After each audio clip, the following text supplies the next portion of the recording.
अस्सलाम वालेकुम। Chapter number 11 हमारा कंटिन्यू है होलोज़ोइक न्यूट्रिशन, जिसमें लास्ट वीडियो में हमने इसका इंट्रोडक्शन कवर किया था। हमने देखा था कि न्यूट्रिशन क्या है, होलोज़ोइक न्यूट्रिशन क्या है, इसके स्टेप्स कितने होते हैं और कितनी तरह की डाइजेशन होती है। ठीक है, अब हम डिफरेंट एनिमल्स में, डिफरेंट ऑर्गेनिजम्स में डाइजेशन पढ़ने जा रहे हैं। हम पहले पढ़ेंगे डाइजेशन इन अमीबा कि अमीबा में डाइजेशन कैसे होती है। ठीक है, यूनिसेलुलर से हम मल्टी सेलुलर की तरफ जाएंगे। फर्स्ट हम बात करेंगे इन अमीबा, सेकेंड हम बात करेंगे इन प्लेनेरिया, उसके बाद हम ह्यूमन डाइजेस्टिव सिस्टम पर आएंगे, इसका पूरा स्ट्रक्चर और डाइजेशन का प्रोसेस पढ़ेंगे। तो हम बात करने जा रहे हैं डाइजेशन इन अमीबा में। पहले इसका हम इंट्रोडक्शन देखेंगे कि अमीबा है क्या, किस तरह का ऑर्गेनिज्म है, इसका स्ट्रक्चर कैसा है। फिर हम देखेंगे कि अमीबा में डाइजेशन का प्रोसेस किस तरह से हो रहा है। तो अमीबा क्या है? फर्स्ट पॉइंट, यूनिसेलुलर है, एक सेल का बना हुआ है। उसके बाद है यूकैरियोटिक, मतलब क्या है कि इसके पास ट्रू न्यूक्लियस मौजूद है। इसका जो न्यूक्लियस है वो डबल मेम्ब्रेन बाउंडेड है। नो स्पेसिफिक शेप, अमीबा का कोई ख़ास शेप नहीं होता, इसका शेप कंटिन्यूसली चेंज होता रहता है, कोई फिक्स शेप इसका नहीं होता। उसके बाद है लीव्स इन फ्रेश वाटर। अगर इसके हैबिटेट की हम बात करें कि अमीबा रहता कहाँ पे, तो अमीबा रहता है फ्रेश वाटर में। ठीक है, उसके बाद है feeds on minute food particles और माइक्रोस्कोपिक बैक्टीरिया। अब अमीबा रह रहा है फ्रेश वाटर में, तो वहीं से ये अपना फूड भी लेगा। इसका फूड क्या हो सकता है? कुछ माइन्यूट फूड पार्टिकल्स हो सकते हैं या फिर कुछ माइक्रोस्कोपिक ऑर्गेनिजम्स जैसे कि बैक्टीरिया। ठीक है, ये इसका फूड पे हमने बात कर ली। इसका फूड पार्टिकल कैसा होगा? Have pseudopodia. इस पॉइंट को समझो। सूडोपोडिया क्या होता है? सूडो मीन्स फॉल्स, ठीक है, फॉल्स। पोडिया हम कहते हैं फीड्स को। फीड होते हैं जिस तरह से दूसरे ऑर्गेनिजम्स में। फॉल्स फीड, सूडोपोडिया का मतलब क्या है? False feed. फीड जो होते हैं किसी भी ऑर्गेनिज्म में, ये उनको हेल्प करते हैं लोकोमोशन में, मतलब कि मूवमेंट में हेल्प करते हैं।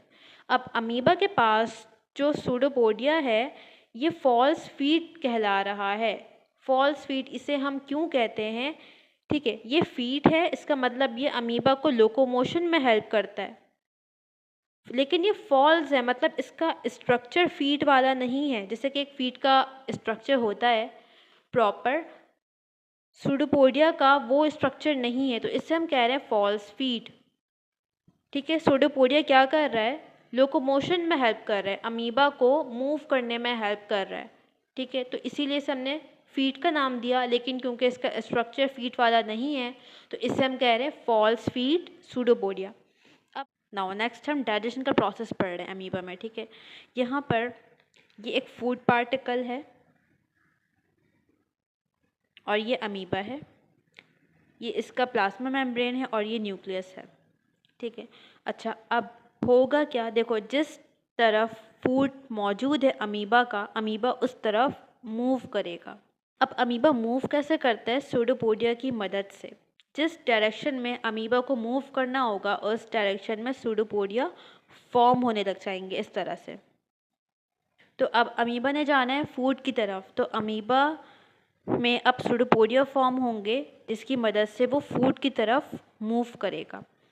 फूड की तरफ अमीबा मूव कर रहा है। यहाँ पर नेक्स्ट पिक्चर में ये फूड के पास आ गया है और इसने इस तरह से फूड को सराउंड कर लिया है। ठीक है, एक कप लाइक स्ट्रक्चर फॉर्म हो गया है। ये एक कप लाइक स्ट्रक्चर फॉर्म हो गया अराउंड द फूड मटेरियल, इसे हम कहते हैं फूड कप। ठीक है, अब नेक्स्ट क्या होगा कि जो दोनों एंड्स हैं फूड कप के, ये आपस में क्लोज आ जाएंगे। ठीक है, नेक्स्ट डायग्राम में हम देख सकते हैं। नेक्स्ट क्या हुआ? जो सूडोपोडिया थे, फूड कप के जो एंड्स बना रहे थे, वो अब क्लोज आ रहे हैं। ठीक है, अब और ज़्यादा क्लोज आने के बाद क्या होगा? ये आपस में फ्यूज़ हो जाएंगे। फोर्थ डायग्राम में हम देख सकते हैं यहाँ पर क्या हुआ? एंड्स क्लोज हो गए, फ्यूज़ हो गए आपस में, और एक स्फेरिकल स्ट्रक्चर फॉर्म हो गया अमीबा के सेल में। ठीक है, सेल के अंदर एक स्फीयर शेप का स्ट्रक्चर फॉर्म हो गया है, इसे हम कहते हैं वैक्यूल। ठीक है, अच्छा अब हम कई तरह के वैक्यूल्स पढ़ते हैं। अमीबा में हम कई तरह के वैक्यूल पढ़ते हैं। वैक्यूल का जो नाम है वो डिसाइड होता है उसके कंटेंट की बेस पे कि उस वैक्यूल में कौन सी चीज़ मौजूद है। अभी इस वैक्यूल में क्या है, फूड पार्टिकल है, तो अब इस वैक्यूल का नाम हो जाएगा फूड वैक्यूल। ठीक है, ये वैक्यूल क्या कहलाएगा, फूड वैक्यूल।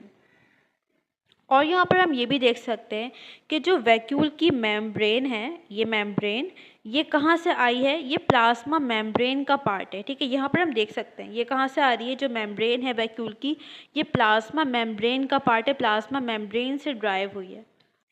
यहाँ तक अमीबा में इंजेशन का प्रोसेस कंप्लीट हो गया। इंजेशन क्या होता है, टेकन इन ऑफ फूड। तो यहाँ तक हमने क्या पढ़ लिया, इंजेशन। इंजेशन के बाद कौन सा प्रोसेस होता है, कौन सा स्टेप होता है, डाइजेशन। तो अब हम देखने जा रहे हैं कि ये फूड जो इंजेस्ट हुआ है अब ये डाइजेस्ट कैसे होगा। ठीक है, अब देखो साइटोप्लाज्म में फूड वैक्यूल आ चुका है, फूड मटेरियल आ चुका है। अब ये साइटोप्लाज्म में डीप डाउन मूव करता हुआ जाएगा। ठीक है, अभी यहाँ पर आया था, अब ये डीप डाउन मूव कर रहा है, साइटोप्लाज्म के अंदर जा रहा है। अंदर जाने के बाद क्या होगा, ये फूड वैक्यूल कंबाइन होगा विद लाइसोसोम।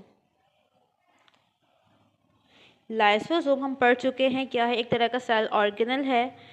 ठीक है, इस तरह से वैक्यूल की फॉर्म में होते हैं जिसके अंदर कई सारे हाइड्रोलाइटिक एंजाइम्स होते हैं। ये एंजाइम्स ब्रेक डाउन में, चीज़ों के ब्रेक डाउन में हेल्प करते हैं। ठीक है, तो यहाँ पर हम देख सकते हैं कि ये फूड वैक्यूल है। अब ये फ्यूज़ हो जाएगा किसके साथ, लाइसोसोम के साथ। इस लाइसोसोम में डिफरेंट तरह के हाइड्रोलाइटिक एंजाइम्स हैं जो डिफरेंट पीएच पे काम करते हैं। ठीक है, अब ये हाइड्रोलाइटिक एंजाइम्स यहाँ पर इस फूड वैक्यूल में रिलीज़ होंगे और इस फूड को डाइजेस्ट करने में हेल्प करेंगे। क्या करेंगे, इस फूड का जो कॉम्प्लेक्स मैटर है उसको सिंपल कंपाउंड्स में कन्वर्ट कर देंगे। ठीक है, यहाँ पर हम देख सकते हैं क्या हो रहा है, अब इस फूड वैक्यूल में जो फूड था ये डाइजेस्ट हो चुका है। ठीक है, अब क्या हो गया, डाइजेशन हो गई। तो हमने इंजेशन देख लिया पहले और डाइजेशन भी हमने देख ली। अमीबा में कौन से तरह की डाइजेशन हुई है, इंट्रासेलुलर या फिर एक्स्ट्रा सेलुलर। अमीबा में होती है इंट्रासेलुलर डाइजेशन, सेल के अंदर फूड डाइजेस्ट हो रहा है, तो इस तरह से जो डाइजेशन होती है इसे हम कहते हैं इंट्रासेलुलर डाइजेशन। अब ये फूड वैक्यूल में फूड डाइजेस्ट हो चुका है। अब ये डाइजेस्टेड फूड वाला वैक्यूल जो है ये और डीप मूव करता हुआ जाएगा साइटोप्लाज्म में। उसके बाद क्या होगा, इस वैक्यूल से कुछ कैनाल्स फॉर्म होंगे। ये वैक्यूल है, इससे इस तरह से कुछ चैनल्स, कुछ कैनाल्स फॉर्म होंगे। और जो डाइजेस्टेड फूड है अब होगी इसकी एब्सॉर्प्शन। डाइजेशन के बाद नेक्स्ट प्रोसेस क्या आता है, एब्सॉर्प्शन। ठीक है, इसके बाद ये वाली पिक्चर है, 4 5 होगा, ये 6 है। यहाँ पर हम देख सकते हैं कि वैक्यूल से कुछ कैनाल्स फॉर्म हो रहे हैं। अब जो एब्जॉर्बेबल फूड है वो फूड जो डाइजेस्ट हो चुका है और अब एब्जॉर्ब होगा, वो एब्जॉर्बेबल फूड अब इस कैनाल की मदद से एब्जॉर्ब होगा। ठीक है, अब होगी फूड की एब्जॉर्प्शन। एब्जॉर्प्शन के बाद हम पढ़ते हैं एसिमिलेशन, कि जो फूड एब्जॉर्ब हो चुका है अब वो फूड सेल के मेटाबॉलिज्म में यूज़ हो, वो एब्जॉर्ब मॉलिक्यूल्स अब सेल में यूज़ होंगे, अब इनकी होगी एसिमिलेशन। ये मॉलिक्यूल्स एनर्जी देने में भी यूज़ हो सकते हैं, नंबर 1, और किस लिए यूज़ हो सकते हैं हमने पढ़ा था, सेल का डिफरेंट स्ट्रक्चर फॉर्म करने में। ठीक है, तो ये न्यू मॉलिक्यूल्स की फॉर्मेशन में भी हेल्प कर सकते हैं, बायोमॉलिक्यूल्स। यहाँ तक समझ आ गया एसिमिलेशन। एसिमिलेशन के बाद क्या होता है, एक्सक्रीशन। ठीक है, अच्छा एसिमिलेशन हो गया। अब इस फूड वैक्यूल में जितना भी एब्जॉर्बेबल फूड था वो सब एब्जॉर्ब हो चुका है। अब इस फूड वैक्यूल में क्या रह गया है, वो पार्टिकल्स जो डाइजेस्ट नहीं हो सकते, अनडाइजेस्टेड फूड पार्टिकल्स। ठीक है, तो अब जो अनडाइजेस्टेड फूड पार्टिकल्स होते हैं उनको बॉडी से या फिर सेल से रिमूव किया जाता है। इस प्रोसेस को हम कहते हैं एक्सक्रीशन। अब हम देख रहे हैं कि एक्सक्रीशन का प्रोसेस अमीबा में कैसे होता है। देखो यहाँ पर जो फूड था ये एब्जॉर्ब हो गया, इसके अंदर अब इस वैक्यूल में क्या रह गया है, अनडाइजेस्टेड फूड।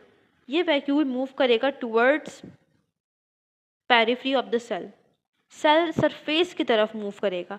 जब ये सरफेस की तरफ आ जाएगा तो प्लाज्मा मेम्ब्रेन यहाँ से ब्रेक होगी और इसका कंटेंट इस तरह से आउटसाइड रिलीज़ हो जाएगा। ठीक है, यहाँ पर हम देख सकते हैं कि जो कंटेंट था वैक्यूल का ये आउटसाइड रिलीज़ हो गया और प्लाज्मा मेम्ब्रेन दोबारा से कंप्लीट हो गई है। ठीक है, दोबारा से उसी कंडीशन में आ गई है। तो इस तरह से पूरा डाइजेशन का प्रोसेस होता है अमीबा में। फर्स्ट स्टेप था इंजेशन, सेकेंड था डाइजेशन, एब्जॉर्प्शन, एसिमिलेशन और लास्ट में एक्सक्रीशन। ठीक है, अच्छा, अब जो एक्सक्रीशन हमने एक प्रोसेस पढ़ा था एक्सोसाइटोसिस।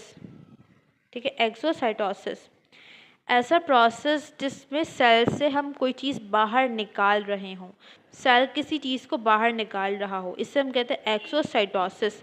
तो अमीबा में एक्सक्रीशन किस प्रोसेस के थ्रू होती है? एक्सोसाइटोसिस। ठीक है, और अगर हम इंजेशन की बात करें तो ये इसका ऑपोजिट हो जाएगा, इससे हम कहेंगे endocytosis. Endo means inside, cytosis cell, cell के अंदर किसी चीज़ को लेकर आना। तो क्योंकि हम इंजेशन में क्या कर रहे हैं, फूड पार्टिकल को सेल के अंदर लेकर आ रहे हैं अमीबा में। ठीक है, तो इससे हम कहेंगे एंडोसाइटोसिस। यहाँ पर हमारा डायरेक्शन इन अमीबा कंप्लीट हो गया है।